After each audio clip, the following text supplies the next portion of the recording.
my tithe. She'll be glad when this day is over. It won't be long, Joe. It's pretty near time for the night shift to come in. And they can have it. This tunnel's been a jinx ever since we started to build it. Yeah, well, every tunnel's a jinx. You've been sandhogging long enough, you ought to know that. I know, but this one's different. I can smell death around him. I can smell it. Well, I can smell that pot of goulash my old lady's got cooking on the stove. You better come home to dinner with me, Joe. The old lady sure stirs up a mean batch of goulash. I don't like the looks of that wall over there. Water's been seeping through the cement all day. What of it? We're under the river. Some water's bound to seep through. Yeah, but there's a crack there. Looks to me like it's been getting bigger. There's 70 hogs working down here. Yeah, if you're so scared, prop it up with the timber. We'll have them throw some more cement in there in the morning. I've seen lots of them. Hey, Joe, you're right. It is breaking. Hey, guys, get out! Get out! She's gonna blow! Loud, easy, man. I knew they'd be an accident. Not accident! Murder! That's what it is! Murder!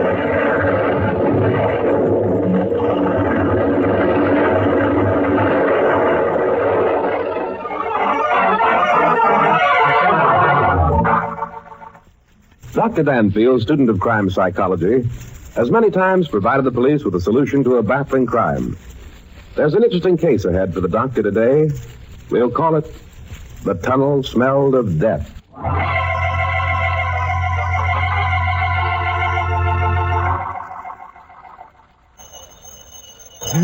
You want to get that, Rusty? Okay. Hello? Yes, just a minute. It's for you, Dan. All right, give me. Hello? Speaking. Oh? Well, I hardly think that's exactly my line. Yes, I know. It was terrible. Well, let me think it over. I'll call you back. What was all that about? About that tunnel disaster, Rusty. Oh? That was the head of the Civic Betterment League. He wanted us to do a little investigating. Are we going to? No, I don't think so. That affair smells to high heaven of graft and corruption. That's a job for the police. I doubt it would have much psychological interest. Yes. But those poor families of the men who are... Yeah, I get it. Hello, Danfield speaking. No? Well, just a minute. I want to close the door. Dan, the door isn't open. Rusty, grab the extension phone. I want you to hear this. Oh, yeah. Okay, I just wanted to be sure we wouldn't be overheard. Don't make me laugh, Doctor. I heard the click of that phone. No, then I don't have to tell you that my secretary's listening in. That gag's as old as the hills. Do you mind repeating what you first told me? No, not at all. I said I had word that you were asked to investigate the tunnel disaster. You must have big ears. I have ways. What I want to know is, are you going to do it? Possibly. I sincerely advise against it. Oh, you do? Yes. Forget it. It was an accident. And if I don't forget it? Look, Danfield, the death toll on that job's already 70. You and that red-headed secretary of yours would make it 72. You might as well hang up, Rusty. Our friend has finished his speech. The nerve of that guy. No, not nerve, Rusty. Doesn't take any nerve to make threats over the telephone. What are you going to do? A little investigating. This case has suddenly become very interesting. I'd like to stick a pin in that bird's superiority complex.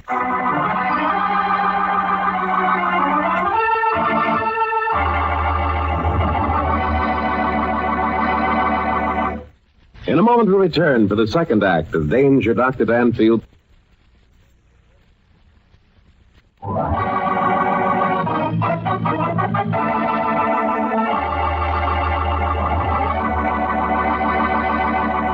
And now we return you to Michael Dunn for the second act of Danger, Dr. Danfield.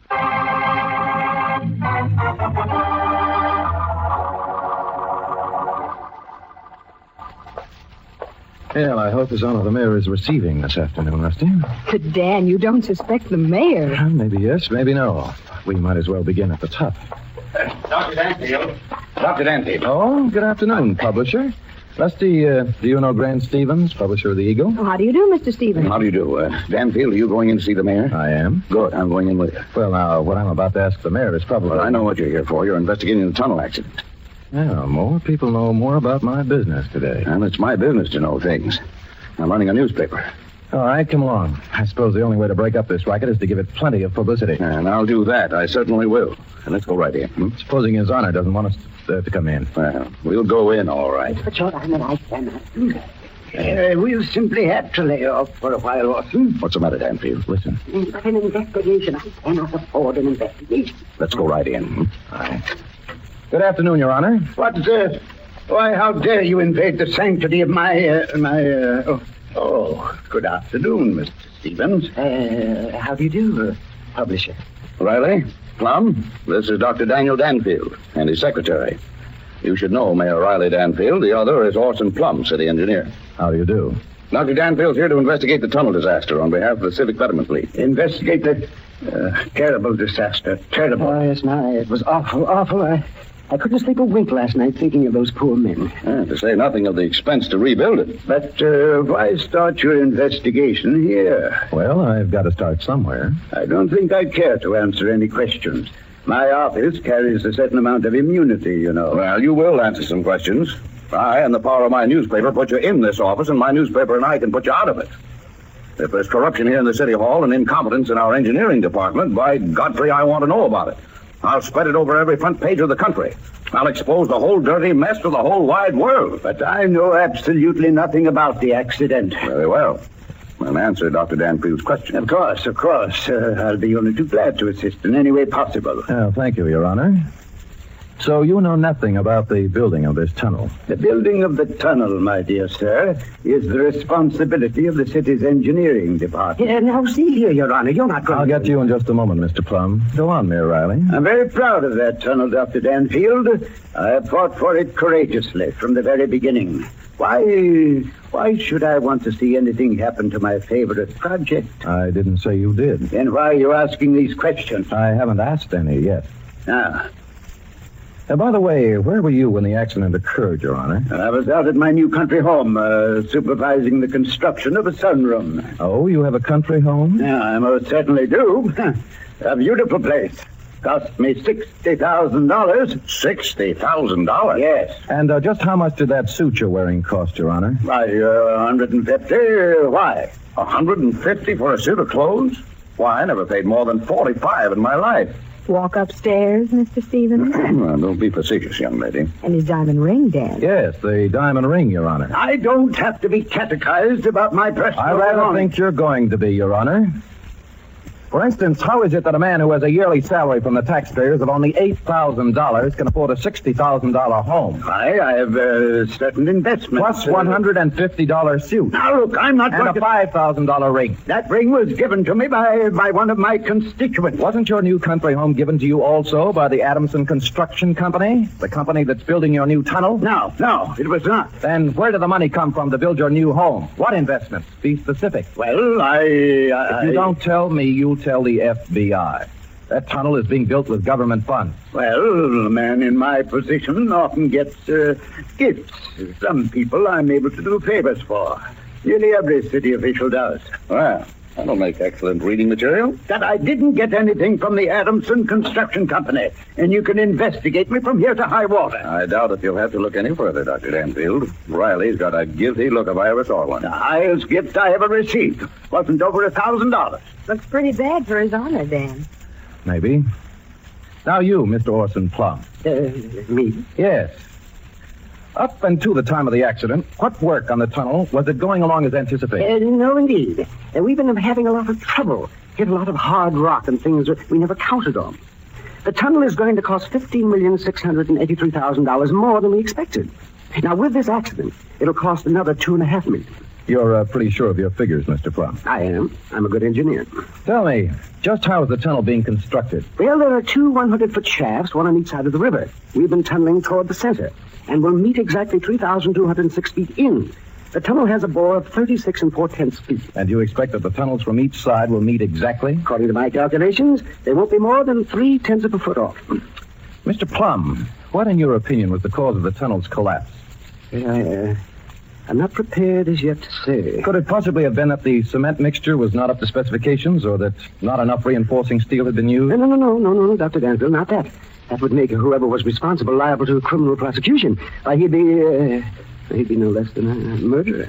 You're exactly right, Mr. Plum. Oh, man, this is awful. Those poor men. And to think that this should happen today of all days. Oh, what's different about today? My daughter is being brought out tonight.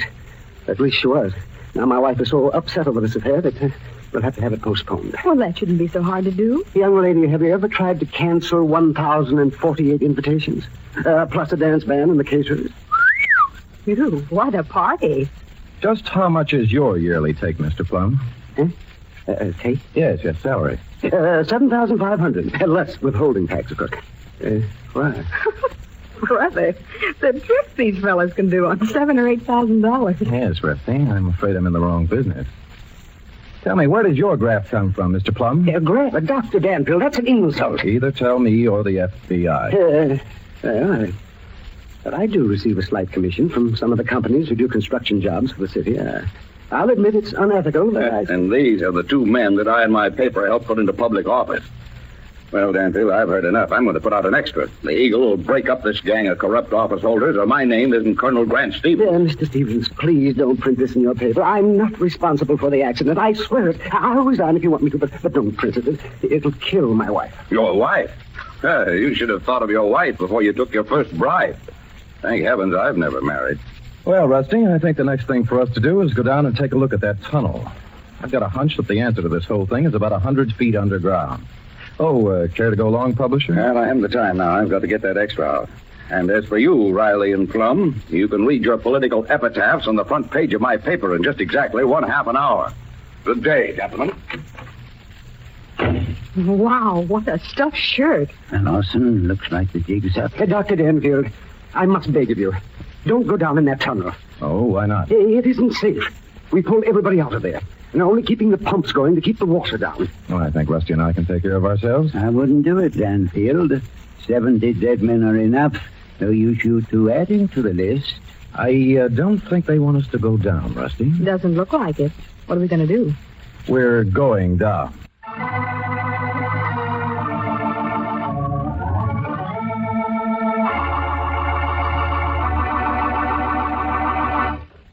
In a moment, we'll return for the third act of Danger, Dr. Danfield.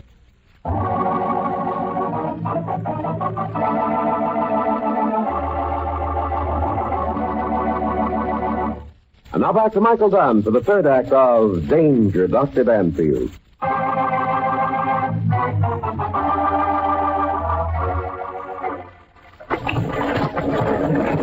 They loaned us these boots, Dan.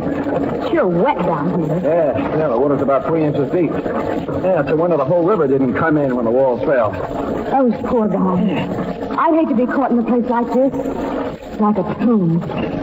Down that water. The pumps are keeping it down pretty well, Rusty. Yeah, let's see. Flash your light ahead. I see we ought to be getting to the place where she caved in. Yeah, there's a big pile of stuff just up ahead. Yep, this is it, all right. Say, feel this chunk of cement, Rusty. Like crumble. Just like breadcrumbs. Yes, yes, indeed. Just as I thought. That stuff hasn't got enough cement in it to make a mud pie. Flash the light up on the walls, will you? That hole up there. Up here, Dan? Yeah. Hey, you see that, Rusty? I didn't see him in there at all. No wonder she fell in. What's it mean, Dan? Well, it means that somebody has been diverting a lot of steel and cement that should have been used in this tunnel to another operation. Well, what other operation? Well, I believe that Mr. Stevens in his newspaper would call it the black market. I thought the black market was dead. Well, not in materials like steel and cement, Rusty. Now, the stuff that's been stolen from this tunnel would probably bring over $1 million. Yeah, it looks bad for our engineering friend, doesn't it? Yes, and bad for the mayor, too. Rusty, listen. I don't hear anything. Neither do I. Just the water, that's all. What'd you ask me that for? Well, because we should be hearing something. The pumps. Somebody turn them off. Come on, Rusty, we better run for it. What would anybody want to do that for? So the water running faster, I suppose. But the tunnel will fill up without the pumps going. That's about the idea, Rusty. It's up to my knees now, Dan. The cage is just up ahead there. Water's getting awfully deep, Dan. I know, but keep going. There's a little light just up ahead. The light. Yeah, light coming down from the shaft. We're going to make it all right. Dan, the elevator. Hey, Rusty, what about it? It isn't there. What? By George, you're right. Rusty, somebody's really got it in for us. You mean a conga? Around us like a couple of rats, Rusty. What do we do, Dan? The water's up to my waist. There should be a ladder here somewhere. Don't get excited. There usually isn't one of these shafts for emergencies. Yeah, here it is. Now, come on, Rusty, I'll give you a boost. Come on. Wow, it looks like a long way up. Well, keep on climbing, Rusty. I'm right behind you. I won't let you fall. I'm afraid I'll get dizzy. I never could stand climbing. Keep looking up. Don't look down. Who would be trying to kill him? No, I'm not sure yet, but whoever it is in for a big surprise. Also a good long stretch under supervised restraint. Yeah, there's the top. Pull yourself up, Rusty. Oh, boy. I never want to get over 2 inches underground again. Yeah. Well, nice-looking pair we are. We better go somewhere and run our toe through a ringer. Now, come on, there's a drugstore across the street. We'll go and call a cab. Just look at my nylon. You look like a worn-out mop. You look like a soggy piece of soap yourself. You go in and phone. I'll wait here. Hey, just a minute. Here's Grant Stevens Extra. Let's take a look at his scoop. Just look at those headlines, Rusty. Oh, Dan. Taxi dancer shoots maid over $10 bill. Well, I wonder what Dick Tracy's going to do now that he's captured influence.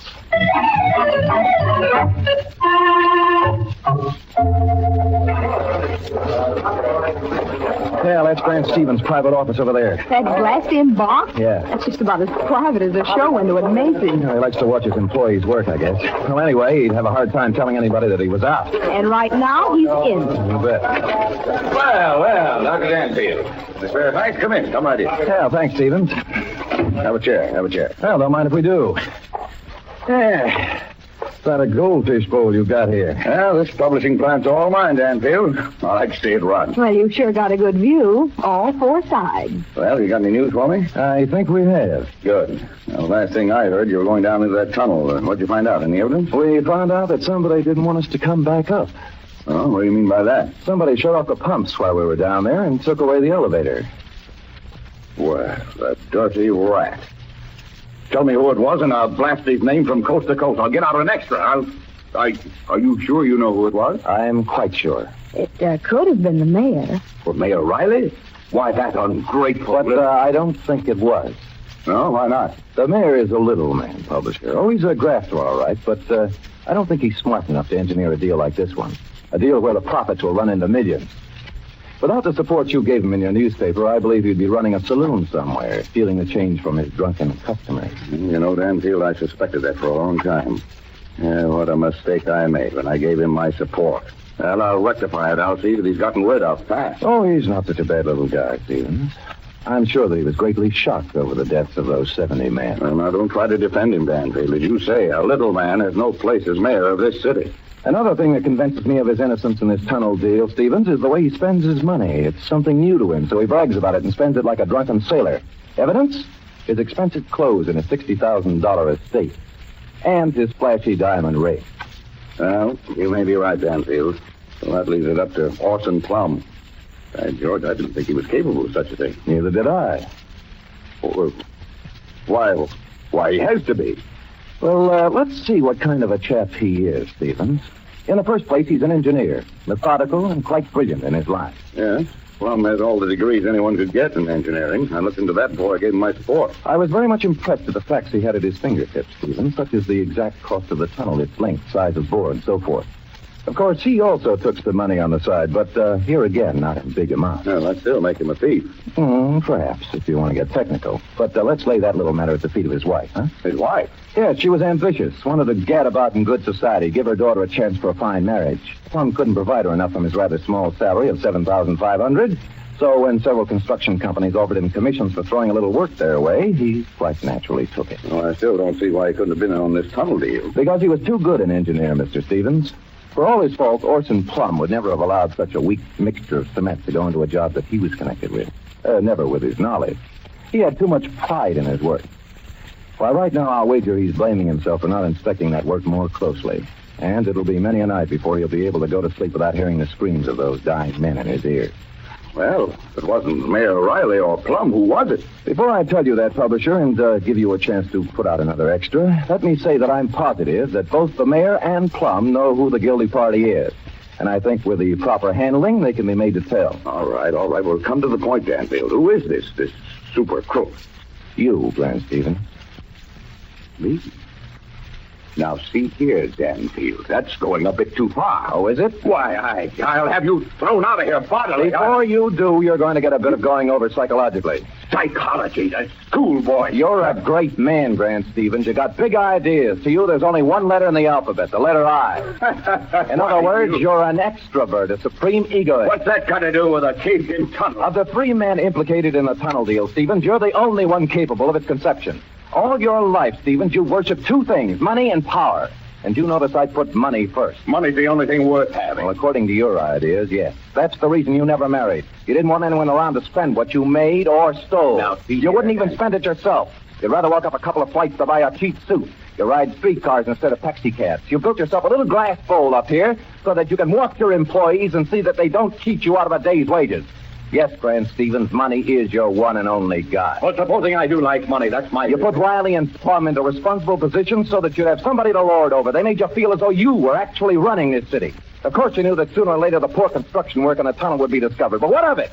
The mayor and the city engineer were your men. They wouldn't dare to talk. A fine bit of lecturing, Dr. Danfield. But it doesn't prove a single solitary faith.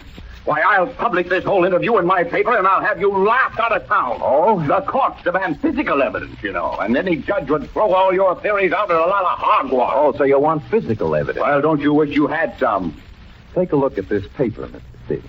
What, that paper that's just the latest edition of the Eagle? Yes, indeed. But where's the great expose of your grafting city officials? They were supposed to be in headlines, remember?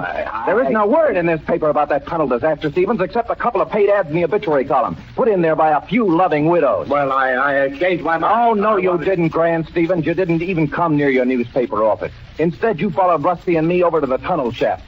And you made sure that when we arrived at the bottom and were well on our way, to bring up the empty cage to the top and pull the switch on the pump.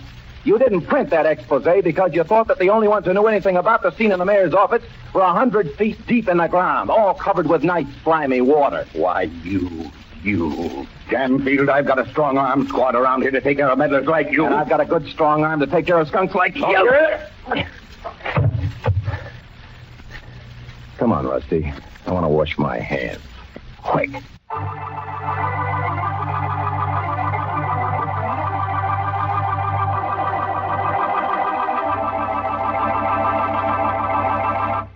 In a moment, we return for the conclusion of Danger, Dr. Danfield.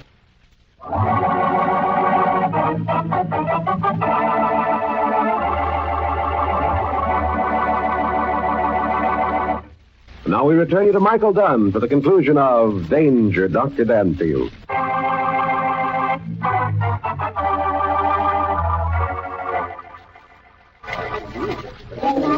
And so, on behalf of the Civic Betterment League, I take great pleasure in presenting this certificate of appreciation to Dr. Daniel Danfield. The old hypocrite. How come he's still mayor? Well, he did us a good turn by telling all he knew about Grant Stevens. We present this certificate to Dr. Danfield for his great work in exposing the graft and corruption that was running rampant in our fair city. Gee, that certificate's mighty pretty, Dan. Now, before I ask Dr. Danfield to speak, I wish to tender my resignation as mayor of this city. My health has been rather poor lately, and I feel the need of travel. Well, a little man's the last, afraid to stick it out. You ought to know I'd never tell. Dan, the city clerk is sitting right over there. I'll bet he'd give us the certificate, too. Yeah? What for, Rusty? A marriage certificate, stupid. Oh. Now, I'd like to call on Dr. Daniel Danfield. Ladies and gentlemen, I've just escaped from being trapped in a tunnel.